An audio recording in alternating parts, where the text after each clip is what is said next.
and I am PGT Biology. So today our new topic reproduction in organism और class 12 and subject biology. तो आज हम बात करेंगे रिप्रोडक्शन इन ऑर्गेनिज्म की कि जो लिविंग ऑर्गेनिज्म है उनमें रिप्रोडक्शन किस तरीके से होता है। तो सबसे पहले हम देखते हैं हमारे यहाँ पर इस चैप्टर में कंटेंट क्या क्या है। सबसे पहले हम बात करते हैं, यहाँ पर पहला कंटेंट है हमारा डेफिनेशन, सेकंड कंटेंट है इंपॉर्टेंस ऑफ रिप्रोडक्शन, थर्ड है टाइप्स ऑफ रिप्रोडक्शन। टाइप्स की अगर बात करते हैं तो यहाँ पर हमने दो टाइप्स शो किए हैं, एसेक्सुअल रिप्रोडक्शन और सेक्सुअल रिप्रोडक्शन। तो सबसे पहले हमारा कंटेंट है डेफिनेशन। डेफिनेशन की अगर हम बात करते हैं व्हाट इज रिप्रोडक्शन, कि रिप्रोडक्शन है क्या। तो reproduction is a biological process. Reproduction क्या है, एक बायोलॉजिकल प्रोसेस है इन विच जिसमें new offsprings are produce from their parents, जिसमें उनके पेरेंट्स के द्वारा न्यू ऑफस्प्रिंग्स को प्रोड्यूस किया जाता है। तो यहाँ पर जब हम देखते हैं कि रिप्रोडक्शन क्या है, एक प्रोसेस है जिसमें न्यू ऑफस्प्रिंग को डेवलप किया जा रहा है। क्यों?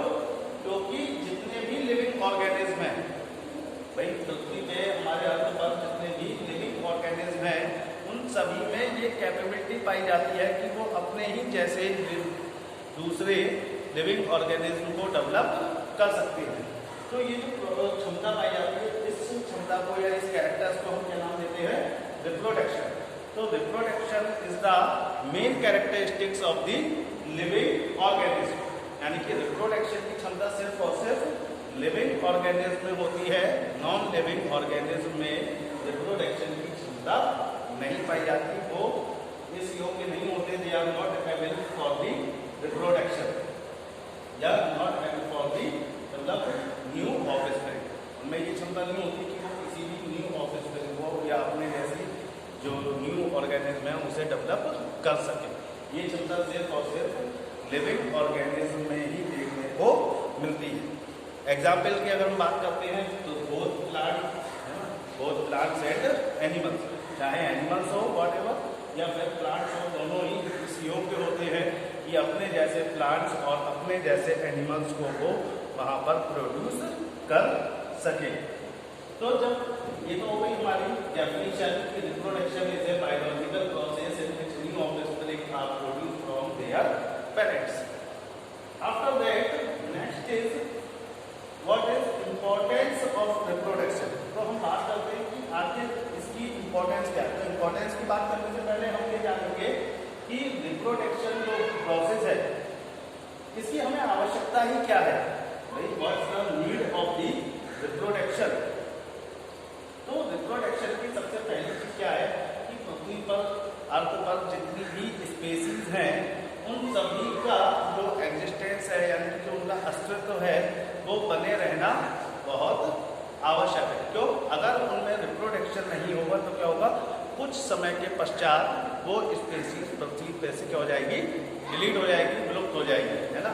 उसके बाद हम उस स्पेसीज को कभी नहीं देख पाएंगे। तो सबसे पहले अगर हम इंपॉर्टेंस की बात करते हैं तो इसका जो सबसे पहला है, it helps in continuity of race.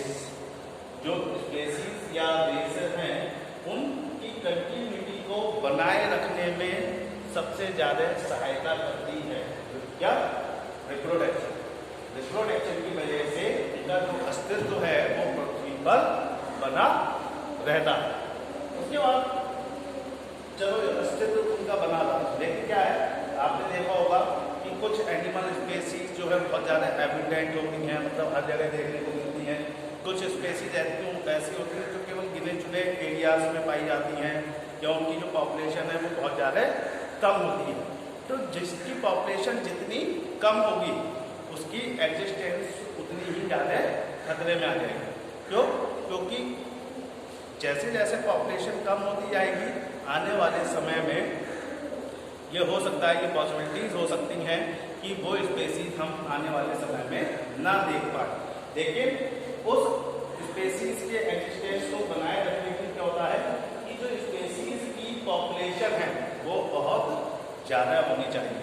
इसलिए हर जीव, जितने भी लिविंग ऑर्गेनिज्म हैं, वो ये कोशिश करते हैं कि अपने जैसे ज़्यादा से ज़्यादा लिविंग ऑर्गेनिज्म को या न्यू ऑफस्प्रिंग्स को वो डेवलप कर सकें।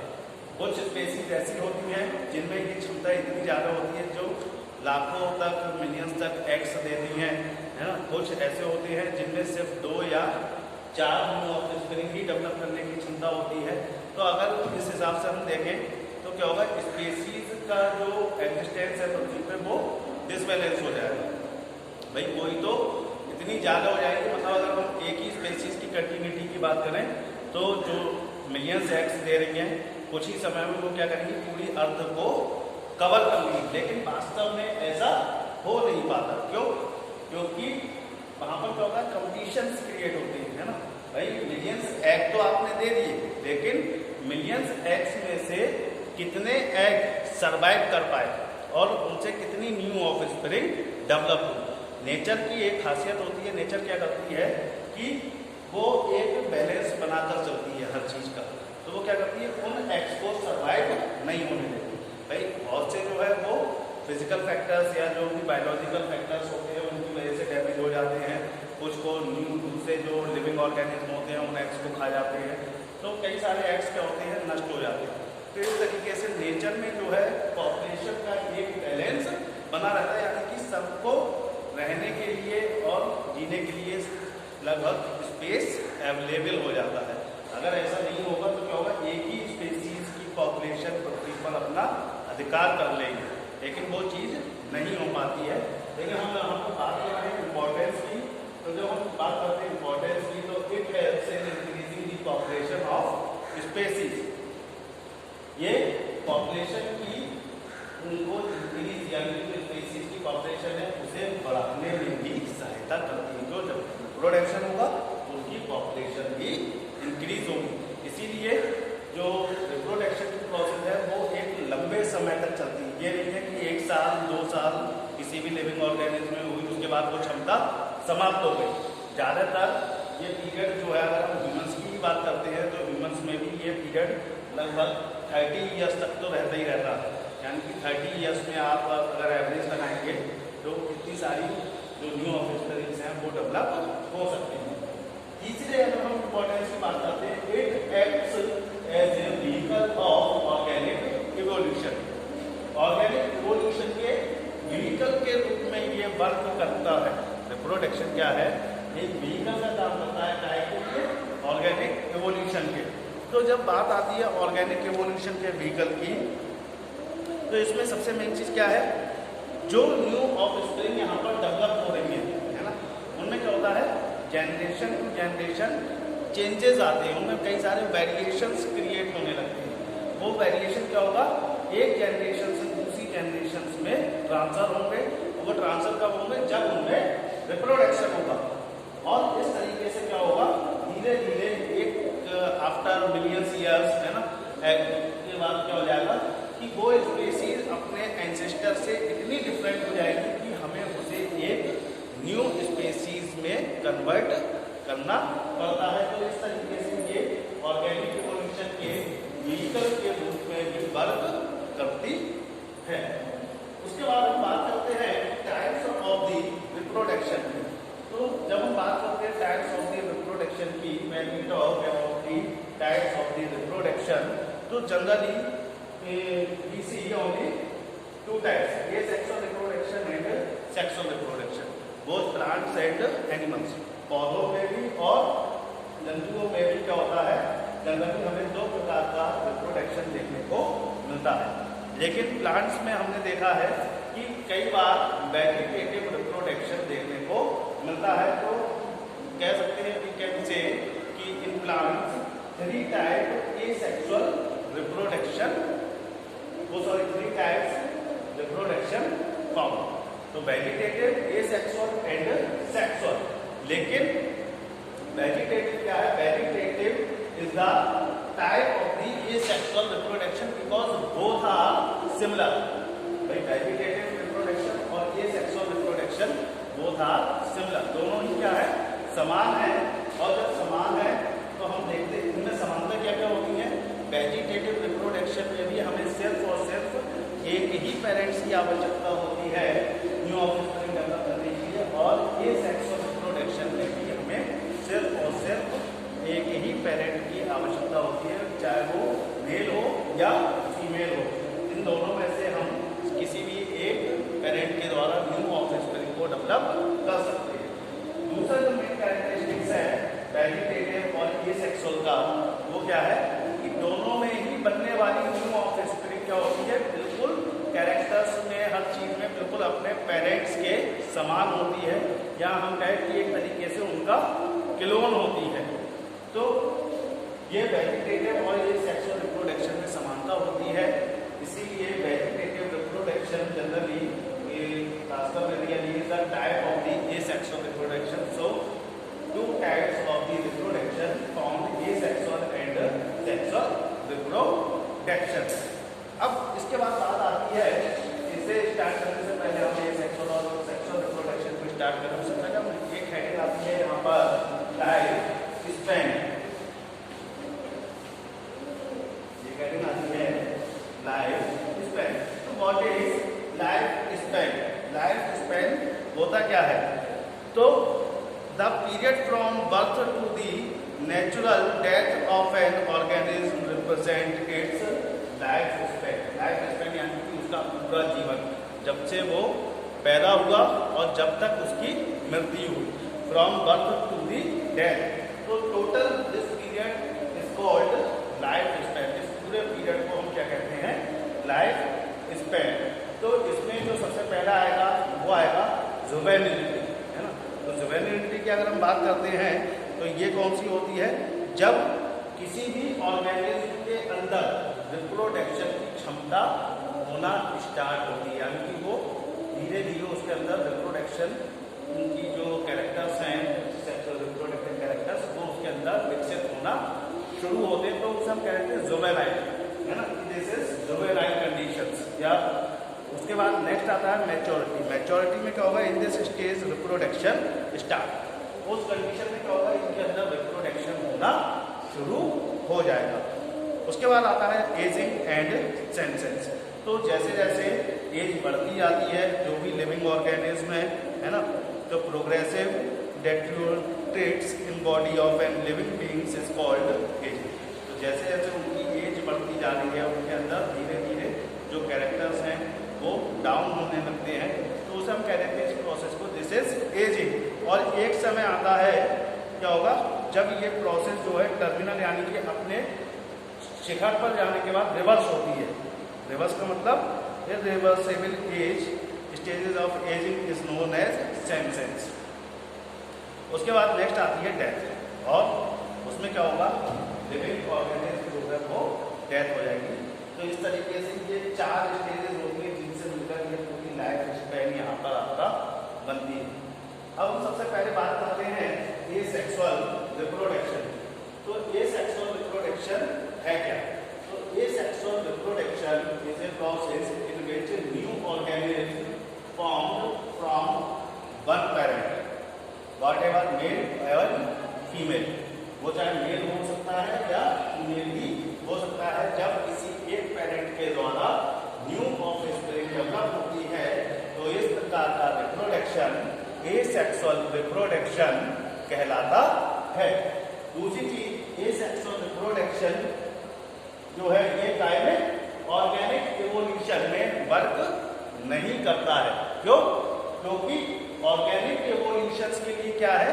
ऑर्गेनिक एवोल्यूशंस के लिए बॉडी में जो न्यू ऑफस्प्रिंग है उसमें थोड़े से वेरिएशंस होने जरूरी होते हैं, जबकि एसेक्सुअल रिप्रोडक्शन में किसी भी तरह का कोई वेरिएशंस देखने को नहीं मिलता है। यानी कि जो न्यू ऑफस्प्रिंग डेवलप हो रही है वो सेम टू सेम अपने पेरेंट सेल्स की तरह होती है। यानी कि हम कह सकते हैं, वी कैन से कि this is the clone of the parent. तो क्या है? वास्तव में अपने पेरेंट का क्लोन है। दूसरी चीज, इसमें सिर्फ और सिर्फ माइटोसिस डिवीजन देखने को मिलता है, इसमें मियोसिस डिवीजन नहीं होता है। एसेक्सुअल रिप्रोडक्शन में सिर्फ और सिर्फ माइटोसिस डिवीजन डिवीजन नहीं पाया जाता। तो इस तरीके से अगर हम बात करते हैं तो ये जेनेटिकली जो होती है न्यू ऑफस्प्रिंग एसेक्सुअल रिप्रोडक्शन में वो क्या होगी, बिल्कुल सिमिलर होती है। उसके बाद नेक्स्ट है आपका सेक्सुअल रिप्रोडक्शन। तो सेक्सुअल रिप्रोडक्शन क्या हो रहा है, just opposite to the asexual reproduction. Sexual reproduction में सबसे पहली कंडीशंस क्या है कि दोनों पेरेंट्स का होना आवश्यक है। यदि दोनों में से एक भी पेरेंट प्रेजेंट नहीं है तो सेक्सुअल रिप्रोडक्शन की प्रोसेस नहीं हो सकती है ना। दूसरी चीज क्या हो जाएगी कि इनमें गैमीट्स की फॉर्मेशन होती है ना। अगर मेल है तो मेल गैमीट्स और फीमेल में फीमेल गैमीट्स की फॉर्मेशन होती है, जबकि एसेक्सुअल रिप्रोडक्शन में गैमीट्स की फॉर्मेशन नहीं होती है। जनरली जो एसेक्सुअल रिप्रोडक्शन है वो स्पोर्स के द्वारा, फिशन के द्वारा, बडिंग के द्वारा, इन डिफरेंट मेथड से होता है, क्योंकि सेक्सुअल रिप्रोडक्शन में गैमीट्स बनते ही बनते हैं और उन गैमीट्स के बनने के आधार पर अगर हम बात करते हैं उनके स्ट्रक्चर्स की, उनकी फिजियोलॉजिकल प्रोसेस की, तो उसके आधार पर हम सेक्सुअल रिप्रोडक्शन को क्या करते हैं, 3 पार्ट्स में डिवाइड कर सकते हैं। या we can say sexual reproduction is of 3 types. First is isogamous, second is anisogamous and third is oogamous। तो आइसोगैमस की जब हम बात करते हैं तो आइसोगैमस में क्या हो जाएगा, आइसो का मतलब होता है सेम और गैमस का मतलब होता है गैमीट। तो आइसोगैमस का मतलब हो गया जब बनने वाले गैमीट्स सेम होते हैं तो इसे हम कहते हैं आइसोगैमस कंडीशन या आइसोगैमस टाइप सेक्सुअल रिप्रोडक्शन। क्योंकि यहाँ पर जो बनने वाले गैमीट्स हैं साइड में कैसे सिमिलर है, उन्हें देखकर हम ये नहीं बता सकते कि मेल गैमीट कौन सा है और फीमेल गैमीट कौन सा है। उसके बाद सेकंड टाइप आता है एनिसोगैमस। तो एनिसोगैमस में क्या होगा, बनने वाले जो गैमीट है, एनी का मतलब होता है अपोजिट यानी डिफरेंट। तो एनिसोगैमस में जो बनने वाले गैमीट्स होंगे वो डिफरेंट साइज के होंगे। ये हो सकता है मेल गैमीट छोटा हो, फीमेल गैमीट बड़ा हो। ये भी हो सकता है कि फीमेल गैमीट छोटा हो और मेल गैमीट बड़ा हो। तो इस तरीके से जो एनिसोगैमस टाइप सेक्सुअल रिप्रोडक्शन है, इसमें बनने वाले जो गैमीट्स होंगे वो डिफरेंट साइज के होंगे और उनकी फिजियोलॉजी भी डिफरेंट होती है। जबकि आइसोगैमस जो है इसमें इनका साइज सेम होगा लेकिन इनकी जो फिजियोलॉजी होगी वो डिफरेंट होगी। उसके बाद थर्ड टाइप आता है सेक्सुअल रिप्रोडक्शन का oogamous टाइप सेक्सुअल रिप्रोडक्शन। तो oogamous टाइप सेक्सुअल रिप्रोडक्शन में क्या होगा, ये सबसे एडवांस सेक्सुअल रिप्रोडक्शन माना जाता है, इसको advance type of the sexual reproduction.